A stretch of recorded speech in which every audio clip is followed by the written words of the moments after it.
Hello guys, I'm gonna teach you in today's tutorial how to transfer dogs from your Telegram wallet to your Binance account. So, make sure to watch the whole video and apply all the steps. So first, you are going to go to your Telegram wallet app, then scroll down. Make sure you have dogs available, then tap on it, and tap send. You're gonna see many sending options, but I want you to tap on external wallet. So, after that, you need to go to Binance to get your wallet's address. When you're in, tap on Wallets in the bottom right of the screen, then tap on Spot in the middle left of the screen. So after that, click on Deposit and search for dogs.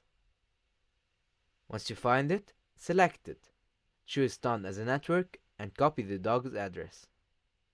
Then go back to your Telegram wallet and paste the dog's wallet address. Tap Continue, then put the amount of dogs you want to send. And after that, go back to Binance, copy the wallet's memo, paste it into Telegram. Tap Continue, and you're all done.